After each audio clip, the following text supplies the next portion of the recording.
ಮಂಡ್ಯದಲ್ಲಿ ಕಾವೇರಿ ಹೋರಾಟ ದಿನಗಳಂತೆ ತೀವ್ರವಾಗ್ತಿದೆ. ಈ ಹಿನ್ನೆಲೆಯಲ್ಲಿ ಇವತ್ತು ಜೆಡಿಎಸ್ ರಾಜ್ಯಾಧ್ಯಕ್ಷ ಮಾಜಿ ಮುಖ್ಯಮಂತ್ರಿ ಕುಮಾರಸ್ವಾಮಿ ಅವರು ಮಂಡ್ಯಕ್ಕೆ ಆಗಮಿಸಿದ್ದಾರೆ. ಸುದ್ದಿಗೋಷ್ಠಿ ಉದ್ದೇಶಿಸಿ ಮಾತನಾಡಿದರೆ ಹೋರಾಟದಲ್ಲೂ ಕೂಡ ಪಾಲ್ಗೊಳ್ಳಿದ್ದಾರೆ. ಸುವರ್ಣ ಜೊತೆ ಈ ಸಂದರ್ಭದಲ್ಲಿ ಕುಮಾರಸ್ವಾಮಿ ಮಾತಾಡಿದ್ದಾರೆ. ಕುಮಾರಸ್ವಾಮಿ ಅವರೇ, ಮಂಡ್ಯ ಒಂದು ರೀತಿ ಜೆಡಿಎಸ್ನ ಒಂದು ರೀತಿಯ ಕರ್ಮಭೂಮಿ ಅಥವಾ ಶಕ್ತಿ ಕೇಂದ್ರ ಏನು ಬೇಕಾದ್ರೆ ಹೇಳ್ಬೋದು. ಮಂಡ್ಯದಲ್ಲಿ ಜೆಡಿಎಸ್ ಸಂಸದರಿದ್ದಾರೆ, ಸಾಕಷ್ಟು ಶಾಸಕರು ಕೂಡ ಇದ್ದಾರೆ. ನೀವು ಮಾಜಿ ಮುಖ್ಯಮಂತ್ರಿಯಾಗಿ ಬಲವಾದ ಒಂದು ಬೇಸನ ಮಂಡ್ಯದಲ್ಲಿ ಹೊಂದಿರುವಂಥದ್ದು.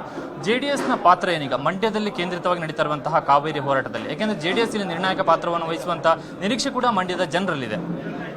ಇವತ್ತಿನ ಒಂದು ಪರಿಸ್ಥಿತಿಗಳನ್ನು ನಾವು ನೋಡಿದಾಗ ಯಾವೊಂದು ಮಂಡ್ಯ ಜಿಲ್ಲೆಯ ಜನತೆ ಇರ್ಬೋದು, ಈವನ್ ತುಮಕೂರು ಜಿಲ್ಲೆ ಇರ್ಬೋದು, ಹಾಸನ ಜಿಲ್ಲೆ ಇರ್ಬೋದು, ಮೈಸೂರು ಜಿಲ್ಲೆ ಇರ್ಬೋದು, ಈ ಭಾಗಕ್ಕೆ ಪ್ರಮುಖವಾಗಿರ್ತಕ್ಕಂಥದ್ದೇ ಈ 4 ಜಲಾಶಯಗಳೇನಿದ್ದಾವೆ. ಕಬಿನಿ, ನಮ್ಮ KRS, ಹಾರಂಗಿ ಮತ್ತು ಹೇಮಾವತಿ. ಈ 4 ಡ್ಯಾಮ್ಗಳಿಂದಲೇ ಇವತ್ತು ಈ ಒಂದು 4-5 ಜಿಲ್ಲೆಗಳ ಒಂದು ರೈತರ ಒಂದು ಜೀವನಕ್ಕೆ ಒಂದು ಜೀವನದಿ ಅಂತಕ್ಕಂಥ ಹೇಳ್ತೀವಿ. ಇವತ್ತು ಇಂಥ ಒಂದು ಜಲಾಶಯಗಳಲ್ಲೇ ನೀರಿನ ಕೊರತೆಯಿಂದ ನಮ್ಮ ಸರ್ಕಾರ ಮೊದಲೇ ಕೆಲವು ತೀರ್ಮಾನಗಳನ್ನು ಮಾಡ್ಕೊಳ್ಳದೇ ಇದ್ದಿದ್ದರಿಂದ ಇವತ್ತು ತಮಿಳುನಾಡವರು ಇರ್ತಕ್ಕಂಥ ನೀರನ್ನು ಸಂಪೂರ್ಣವಾಗಿ ತಮಿಳುನಾಡಿಗೆ ತೆಗೆದುಕೊಂಡು ಹೋಗ್ತಕ್ಕಂಥ ಒಂದು ವಾತಾವರಣ ನಿರ್ಮಾಣ ಆಗಿದೆ. ಕಳೆದ 20 ದಿನಗಳ ಹಿಂದೆನೇ ಹೇಳಿದೆ, ಈ ಬಾರಿ ರೈತರಿಗೆ ಎಕರೆಗೆ ಕನಿಷ್ಠ 25,000 ರಿಂದ 30,000 ರೂಪಾಯಿಗಳ ಪರಿಹಾರವನ್ನು ನೀವು ಸುಮಾರು 1,800 ಕೋಟಿನ 6 ಲಕ್ಷ ಎಕರೆ ಭೂಮಿ ಏನಿದೆ ಭತ್ತ ಬೆಳೀತಕ್ಕಂಥದ್ದು, ಅದು ತುಮಕೂರು ಇರ್ಬೋದು, ಹಾಸನ ಜಿಲ್ಲೆ ಇರ್ಬೋದು, ಮಂಡ್ಯ ಇರ್ಬೋದು, ಮೈಸೂರಿನ ಭಾಗ ಇರ್ಬೋದು, ಎಲ್ಲ ರೈತರಿಗೂ ಇವತ್ತು ಸರ್ಕಾರ ಪರಿಹಾರ ಕೊಡಬೇಕು ಅಂತಕ್ಕಂಥದ್ದನ್ನು ಇವತ್ತು ಡಿಮ್ಯಾಂಡ್ ಇಟ್ಟಿದ್ದೇವೆ.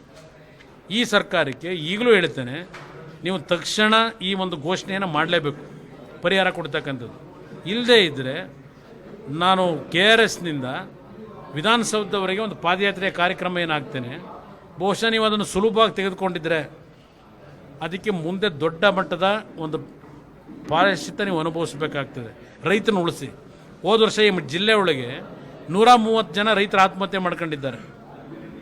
ಮತ್ತೆ ಪುನಃ ರೈತರ ಆತ್ಮಹತ್ಯೆ ಪ್ರಕರಣಗಳು ಮುಂದುವರಿತಕ್ಕಂಥ ಕೆಲಸಕ್ಕೆ ಹೋಗಬೇಡಿ. ದೇವೇಗೌಡರು ನಾಳೆ ಪ್ರಧಾನಮಂತ್ರಿಗಳನ್ನು ಭೇಟಿ ಮಾಡಲಿಕ್ಕೆ ಸಮಯ ಕೇಳಿದ್ರು. ಮೊನ್ನೆ ಪ್ರಧಾನಮಂತ್ರಿಗಳು ಕೊಟ್ಟಿದ್ದಾರೆ ಒಂದು ಸಮಯವನ್ನು. ಅವ್ರು ಕೇಳಿರ್ತಕ್ಕಂಥದ್ದೇ ಸಮಯ ಕೇಳಿರೋದೇ ಕಾವೇರಿ ಬಗ್ಗೆ ಚರ್ಚೆ ಮಾಡಬೇಕು ಅಂತ ಹೇಳಿ ಅವರು ಸಮಯ ಕೇಳಿರೋದು. ನಾಳೆ ಎಲ್ಲ ವಿಷಯವನ್ನು ನರೇಂದ್ರ ಮೋದಿ ಅವರಿಗೆ ಅವರು ಮಾಹಿತಿ ನೀಡ್ತಾ ಇದ್ದಾರೆ. ಅದಕ್ಕೆ ಕಾರಣ ಸೂಪರ್ವೈಸರಿ ಕಮಿಟಿ ಮುಂದೆ ಸುಪ್ರೀಂ ಕೋರ್ಟೇನು ಹೋಗ್ಲಿಕ್ಕೆ ಹೇಳಿದ್ದಾರೆ ನೀರನ್ನು ಬಿಟ್ಟು. ಪ್ರಧಾನಮಂತ್ರಿಗಳಿಗೆ ಇಲ್ಲಿಯ ಕೆಟ್ಟ ಪರಿಸ್ಥಿತಿ ಏನಿದೆ, ನಮ್ಮ ರೈತರ ಜೀವನದ ಜೊತೆ ಚೆಲ್ಲಾಟ ಏನಾಡ್ತಾ ಇದ್ದಾರೆ ತಮಿಳುನಾಡು ಸರ್ಕಾರ, ಅದೆಲ್ಲ ಮಾಹಿತಿ ಇಟ್ಟು ನಮ್ಮ ರಾಜ್ಯವನ್ನು ಉಳಿಸಿ ಅಂತಕ್ಕಂಥದ್ದನ್ನು ನರೇಂದ್ರ ಮೋದಿ ಅವರ ಮುಂದೆ ಇಡ್ತಾ ಇದ್ದಾರೆ. ಸರ್ಕಾರ ಇನ್ನೂ ಕೂಡ ಇಲ್ಲಿ ಜನರನ್ನು ತಲುಪುವಂಥ ಪ್ರಯತ್ನ ಮಾಡಿಲ್ಲ. ಜಿಲ್ಲಾ ಉಸ್ತುವಾರಿ ಸಚಿವರು ಬೆಂಗಳೂರಿನಲ್ಲಿದ್ದಾರೆ, ಇನ್ನೂ ಕೂಡ ಮಂಡ್ಯಕ್ಕೆ ಬಂದಿಲ್ಲ. ಇಲ್ಲ, ಅವ್ರು ಯಾರು ಜನಗಳ ಮುಂದೆ ಬರಲಿಕ್ಕೆ ಆಗದೇ ಇರತಕ್ಕಂಥ ಪರಿಸ್ಥಿತಿ ಇದೆ. ಅವ್ರು ನಿಜಕ್ಕೂ ಜನಗಳಲ್ಲಿ ವಿಶ್ವಾಸ ಮೂಡಿಸ್ಬೇಕಾಗಿತ್ತು. ಮುಖ್ಯಮಂತ್ರಿಗಳಿಗೆ ಅದಕ್ಕೆ ಹೇಳಿದೆ, ಇವತ್ತು ಪರಿಹಾರ ಘೋಷಣೆ ಮಾಡಿದ್ರೆ ಆಗ ನೀವು ಇಲ್ಲಿ ಬರ್ಬೋದು. ಇಲ್ಲದೇ ಇದ್ರೆ ಬಹುಶಃ ನೀವು ಜನಗಳ ಆಕ್ರೋಶನ ನೇರವಾಗಿ ಎದುರಿಸಬೇಕಾಗ್ತದೆ. ಯಾವ್ಯಾವುದಕ್ಕೂ ಖರ್ಚು ಮಾಡ್ತೀರಿ, ಕೆಲಸಕ್ಕೆ ಬರದೇ ವಿಷಯಕ್ಕೆಲ್ಲ. ಈ ರಾಜ್ಯದ 6 ಕೋಟಿ ಜನ ರೈತರು ಏನು ಹಣ ಕಟ್ಟಿಲ್ಲ, ದುಡ್ಡು ಕಟ್ಟಿಲ್ಲ ಸರ್ಕಾರದ ಖಜಾನೆಗೆ. ಅವ್ರ ಹಣ ಕೊಡಿ ನೀವು ಆ ರೈತನಿಗೆ. ಇವತ್ತು 6 ಲಕ್ಷ ಎಕರೆ ಭೂಮಿಗೆ ನೀವು ಇವತ್ತೇನು ಪರಿಹಾರ ಕೊಟ್ಟರು 1,800 ಕೋಟಿನೋ 2,000 ಕೋಟಿ ಒಳಗೆ ಆಗುತ್ತದು. ಈವನ್ ನಾನು ತುಂಗಭದ್ರಾ ಡ್ಯಾಮಿನ ಭಾಗದಲ್ಲಿ ಅಲ್ಲೂ ಈ ಬಾರಿ ರೈತರು ಬೆಳೆ ಬೆಳೀಲಿಕ್ಕೆ ಆಗೋದಿಲ್ಲ. ಹಲವಾರು ಭಾಗದಲ್ಲಿ ಆ ರೈತನೂ ಒಳಗೊಂಡಂತೆ ಉತ್ತರ ಕರ್ನಾಟಕದ ಯಾವೊಂದು ತುಂಗಭದ್ರಾ ಡ್ಯಾಮಿನ ಭಾಗದಲ್ಲಿ ಅಲ್ಲೂ ನೀರಿನ ಕೊರತೆ ಇದೆ ಜಲಾಶಯಗಳಲ್ಲಿ. ಇವತ್ತು ರಾಯಚೂರು ಜಿಲ್ಲೆ ಇರ್ಬೋದು, ಕೊಪ್ಪಳ ಜಿಲ್ಲೆ ಇರ್ಬೋದು, ಆ ಭಾಗದ ರೈತರು ಭತ್ತ ಬೆಳೀತಕ್ಕಂಥವ್ರಿಗೂ ದೊಡ್ಡ ಪೆಟ್ಟು ಬಿದ್ದಿದೆ. ಆ ರೈತರನ್ನೂ ಒಳಗೊಂಡಂತೆ ಈ ವರ್ಷ ಸರ್ಕಾರ ಪರಿಹಾರವನ್ನು ಕೊಡಲೇಬೇಕಾದಂಥ ಅನಿವಾರ್ಯ ಪರಿಸ್ಥಿತಿ ಇದು. ಅದಕ್ಕೆ ಸರ್ಕಾರ ತಲೆಬಾಗಲೇಬೇಕು ಅಂತಕ್ಕಂಥದ್ದು ನಾನು ಈ ಸರ್ಕಾರಕ್ಕೆ ಒತ್ತಾಯ ಹಾಕೋದು.